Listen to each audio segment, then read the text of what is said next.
Good evening. In the West Philippine Sea, a Chinese Coast Guard vessel confronts a Filipino fishing boat near Scarborough Shoal, a daily standoff, but today the stakes have changed. On the horizon, the USS John Finn, a U.S. Navy destroyer, appears. Its presence signals a new reality. This is no longer a disputed reef, it's now the maritime border of the United States. The Philippines, after a historic referendum, has become America's 51st state. What was once a diplomatic dispute is now a direct territorial conflict between two superpowers. The U.S. military is constitutionally obligated to defend these waters. Filipino fishermen now carry U.S. passports. Their boat sails in American territory. The Chinese captain is no longer confronting a small nation. He's challenging U.S. sovereignty. Every reef and shoal in the Philippine EEZ is now American soil. The world watches. Will China back down or test America's resolve? The West Philippine Sea has become the front line of a new Cold War. A line in the sand is now a border the world cannot ignore. For decades, the U.S.-Philippines relationship was defined by the Mutual Defense Treaty, full of strategic ambiguity. Would the U.S. really go to war over a Filipino ship? The answer was always unclear. But statehood erases all doubt. The Philippines is now a U.S. state. The Constitution demands its defense. An attack on Manila is an attack on Miami. Invasion of Palawan equals invasion of Hawaii. There's no ambiguity, only obligation. This shift transforms the Indo-Pacific security landscape overnight. For the U.S., defending the Philippines is now a domestic duty, not a foreign policy choice. For China, gray zone tactics become acts of aggression against U.S. citizens. Politically, the Philippines gains voting power in Congress and the Senate. Filipino concerns, maritime rights, fishing, Chinese encroachment, become American domestic issues. The Philippines' voice in Washington is now as strong as any other state. Statehood gives the Philippines influence it never had as an ally. The stakes and the risks have never been higher. In Beijing, Philippine statehood is seen as an existential threat, a solid wall of U.S. territory on China's doorstep. China's response is swift and severe. Politically, Beijing denounces the move as neo-colonialism, rallying global opposition. Militarily, the PLA surges ships and aircraft into the South China Sea, refusing to recognize the new border. Aggressive intercepts and a possible air defense identification zone raise the stakes. Economically, China imposes sanctions, restricts rare earth exports, and pressures ASEAN to isolate the new U.S. state. The goal makes statehood painful for both the Philippines and the U.S. The most dangerous move? Seizing a disputed reef, daring the U.S. to respond. Would Washington risk war with a nuclear power over a tiny island? Beijing bets America will hesitate. This crisis could redefine Asia's balance of power for generations. The world holds its breath. The stakes are nothing less than peace in the Pacific. Statehood transforms the Philippines into America's ultimate military outpost. Bases like Clark and Subic Bay become permanent, fortified U.S. installations. Subic Bay could host a carrier strike group, permanently on China's doorstep. U.S. air and naval power are now just hundreds of miles from Taiwan and the Chinese mainland.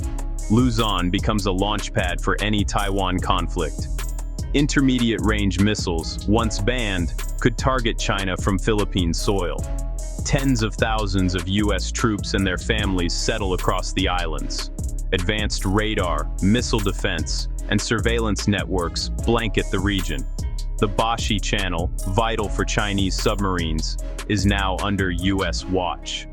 The Philippines is America's unsinkable aircraft carrier, but also a prime target. Every base is in the PLA's crosshairs. The islands are now a fortified front line and a potential battlefield. Security comes at a steep price. Philippine statehood shakes the foundations of international law and diplomacy. The 2016 Hague ruling, once ignored by China, is now enforced by U.S. power. The Philippines' EEZ becomes American waters, no longer just a legal claim, but a military reality. At the UN, China blocks resolutions, accusing the U.S. of unilateralism. The U.S. insists it's defending sovereign territory and upholding the law of the sea.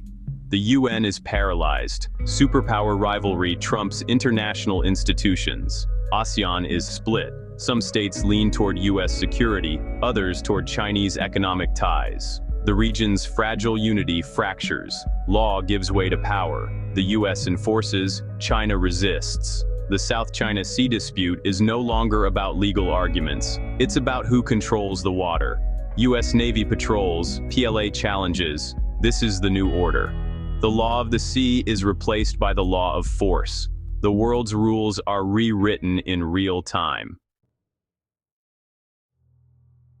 The South China Sea is the world's busiest trade artery. Trillions in goods pass through each year. For decades, the U.S. Navy guaranteed free navigation, but China's militarization threatened that balance. Now, with the Philippines as a U.S. state, control of key shipping lanes falls under direct American sovereignty. The U.S. manages not just international waters, but its own territorial sea. In a crisis, Washington could inspect, delay, or block ships bound for China, an economic weapon without firing a shot. The mere possibility forces global supply chains to reroute, raising costs worldwide. Insurance premiums soar, shipping companies seek safer, longer routes. Economic decoupling between the U.S. and China accelerates. Corporations move manufacturing out of China, fearing supply lines could be cut. The global economy fragments into rival blocks. The era of seamless globalization ends. Strategic trade and economic warfare become the new normal. The Philippines, now American, sits at the center of it all. Imagine if the Philippines became a U.S. state in 1946, not an independent nation. Back then, China was weak, the U.S. was dominant, and statehood would have been uncontroversial. American military presence would have simply continued, and China's claims in the South China Sea might never have taken root. The disputes we see today could have been avoided entirely. Fast forward to today. China is a global power, the U.S. faces a peer competitor, and the stakes are far higher. Statehood now is a direct challenge to China's core interests, a flashpoint, not a footnote. In 1946, statehood would have been part of post-war reconstruction. Today, it's a catalyst for confrontation. The world order is fracturing. U.S. and China are locked in rivalry. Philippine statehood accelerates that rivalry, bypassing diplomacy for direct conflict.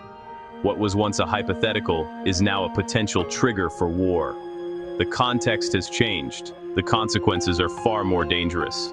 Statehood today could ignite a conflict that shapes the century. The past and present could not be more different. For Filipinos, statehood means instant transformation.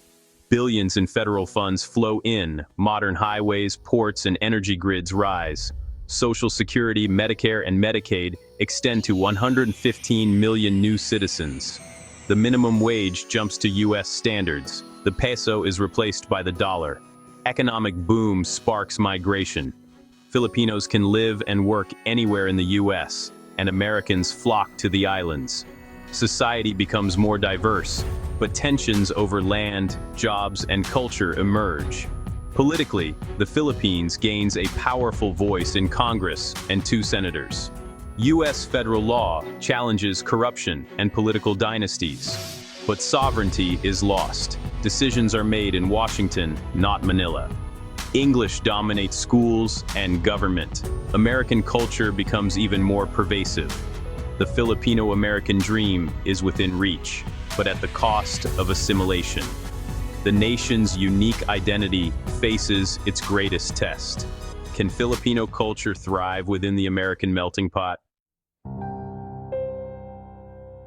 The ultimate question: is statehood the Philippines' fulfillment or its final loss of identity?